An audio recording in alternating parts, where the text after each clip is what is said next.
আসসালামু আলাইকুম। কেমন আছেন সবাই? আলহামদুলিল্লাহ আমি ভালো আছি। আশা করব আপনারাও ভালো আছেন।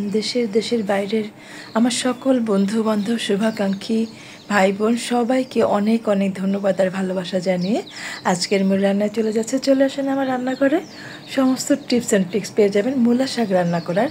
মূলা শাক এমনভাবে রান্না করবেন কখনো তিতা লাগবে না। আপনার হাতের শাক খেয়ে মানুষ জিজ্ঞেস করবে রেসিপি কীভাবে রান্না করেছেন। তো আমার মূল রান্নাটা দেখতে থাকেন, অনেক কিছু পেয়ে যাবেন। A to Z পুরোটা দেখবেন, তাহলে কিন্তু মূলা শাক ভালো করে রান্না করতে পারবেন। মূলা শাক রান্না করার মধ্যে কিন্তু একটা ডিজাইন আছে, একটা আর্ট আছে, কিছু কারচুপি আছে, যেটা আমি বলে দেবো আজকে সবাইকে। আর আমার হাতের মূলা শাক খেলে কেউ ভুলতেই পারবে এটা কতটা মজা।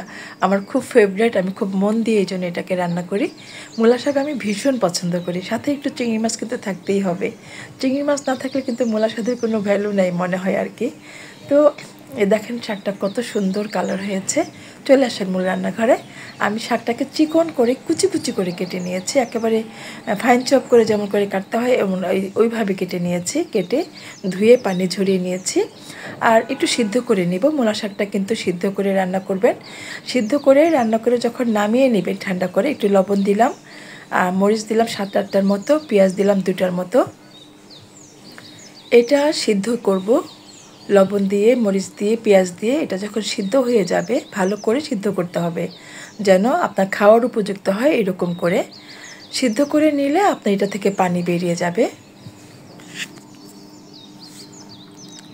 এই পানিটা দিয়ে কিন্তু সিদ্ধ হবে। ঢেকে ঢেকে দিবেন। আমি আপনাদের দেখানোর জন্য ঢাকনাটা তুলেছি এবং সব কিছু নেড়ে দেখালাম। দেখেন পানিটা কিন্তু শুকিয়ে গেছে, বাট এটাকে আমি নামিয়ে নিব। নামিয়ে চিপে চিপে এটা থেকে পানি বের করে নিব। এটাকে আমি যখন একটা স্ট্রেনারে রাখবো, তারপরে হাত দিয়ে চিপে চিপে মোট করে সেই ভিডিওটা আমার উঠে নেয়, সেই পানিটা আমি বের করে নিয়েছি। এই পর্যায়ে আমি পেঁয়াজ, রসুন আর শুকনো মরিচ দিয়েছি। এটা যখন গোল্ডেন কালার হবে, কালারটা একটু ব্রাউনি ব্রাউনি বা গোল্ডেন কালার হলে কিন্তু এটার মধ্যে শাকটা দিয়ে দিবেন। পেঁয়াজ কিছুতেই বেশি ভাজা যাবে না, তাহলে কিন্তু শাকের কালার নষ্ট হয়ে যাবে, একটা তিতা তিতা ভাব চলে আসবে। আমি দেখেন শাকটা আমার কত ঝরঝরে, আমি চিপে চিপে পানি ফেলে দিয়ে তারপরে এখানে দিয়েছি। পানি কিন্তু ছিল না, তারপর দেখবেন যে মূলা শাক চিপ দিলে একটু পানি বের হয়। আর এখানে মাছটা আমি লবণ মাখিয়ে সয়া সস মাখিয়ে রেখে দিয়েছিলাম, চিংড়ি মাছটা। এই মাছটা মাঝখানে শাকগুলো চারিদিক থেকে ছড়িয়ে দিয়ে মাঝখানে মাছটা ভেজে নিলাম। একটু সয়া সস আমি আবার দিলাম। এই সয়া সসটা কিন্তু মাছটাকে অনেক মজা করবে, অনেক টেস্টি। আপনার শাক কেউ যদি খায় সে ভুলতে পারবে না মূলা শাক খেয়েছে না কি খেয়েছে।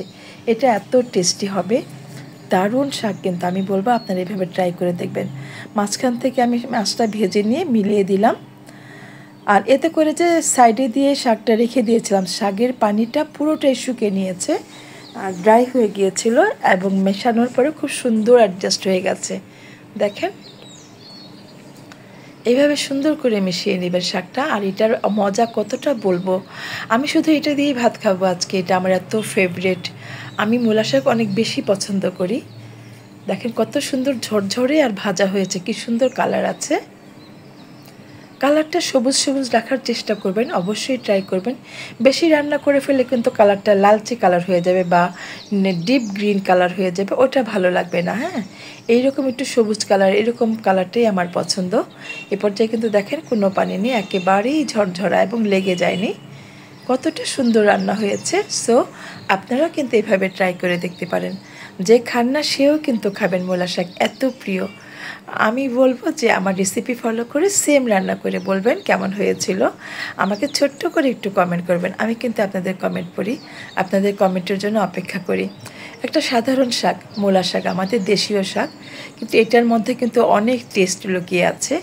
আমি এটার যে নিচের অংশটা থাকে মূলা, সেটাও কিন্তু দারুণভাবে রান্না করা যায় চিংড়ি মাছ দিয়ে অথবা পুঁটি মাছ দিয়ে। হ্যাঁ, তো ওই অংশটা আমি রেখে দিয়েছি, আমি ছোট পুঁটি অথবা কলসি দিয়ে রান্না করে খাবো, সেটার রেসিপিও আপনাদেরকে দেখাবো।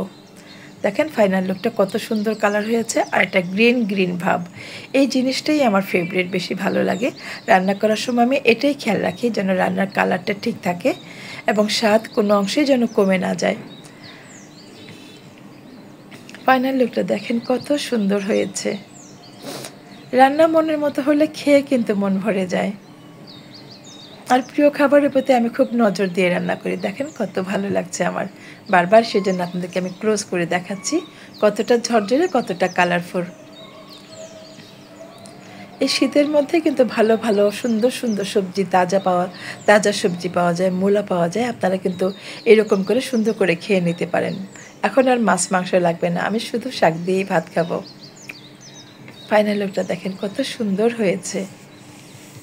আর যদি মাঝখান থেকে এরকম করে চিংড়ি মাছটা ভেজে নেন, মাছটার কালারটাও সুন্দর আসবে, একটা জুসি জুসি ভাব থাকবে। মাছটা আগেই বেশি ভেজে ফেলবেন না, ভাজা হওয়ার পরে শাকের সাথে মিলিয়ে দেবেন। অবশ্যই মনে রাখবেন একটু শুকনো মরিচ দিবেন বড় করে, এতে করে একটি স্মেল পাওয়া যায় শাকের মধ্যে। শুকনো মরিচের একটা ঝাঁঝালো গন্ধ আছে, এটা একটা স্ট্রং ফ্লেভার আছে, এটা কিন্তু দারুণ লাগে। আপনারা চেষ্টা করবেন শুকনো মরিচটা দেওয়ার জন্য।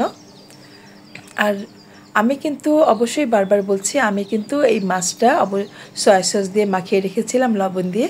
আপনারা অবশ্যই এইভাবে একটু মাখিয়ে রাখবেন, মাছের টেস্ট কোনো অংশে কমে যাবে না। একটু ফাইনালি ভাত নিয়েই নিলাম আপনাদেরকে দেখানোর জন্য। আমার ফেভারিট খাবার এটা। হ্যাঁ, একটু না খেলে কি হয়, শুধু মূলা দিয়ে আমি আজকে ভাত খাবো, এই শাকটা দিই। আর এটা আমার এত পছন্দের।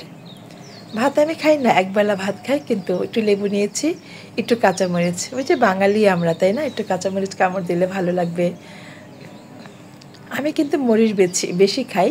আমি লাল মরিচটাও ডলে খাবো, কাঁচামরিচটাও কামড় দিয়ে খাবো। খাওয়ার মজা তো এখানে, তাই না?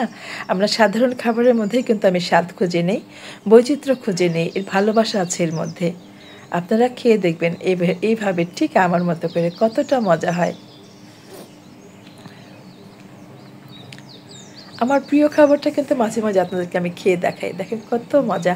তো বন্ধুরা, যারা আমার পাশে ছিলেন, যারা আমাকে আমার ভিডিওটা এতক্ষণ দেখলেন, সবাইকে অনেক অনেক ধন্যবাদ জানাচ্ছি। প্লিজ কোনো অংশ যদি একটু ভালো লাগে, আমার চ্যানেলটিকে অবশ্যই সাবস্ক্রাইব করে দিবেন, পাশে থাকা বেল আইকনটি প্রেস করে দিবেন, যাতে যখনই নতুন নতুন ভিডিও আপলোড করব সেটার নোটিফিকেশন সবার আগে আপনার কাছে পৌঁছে যাবে। যারা তখন সময় দিলে সবাইকে অনেক অনেক ভালোবাসা, ধন্যবাদ দিয়ে আজকের মতো বিদায় নিচ্ছি আমি মিনা। সবাই ভালো থাকবেন। আল্লাহ হাফিজ।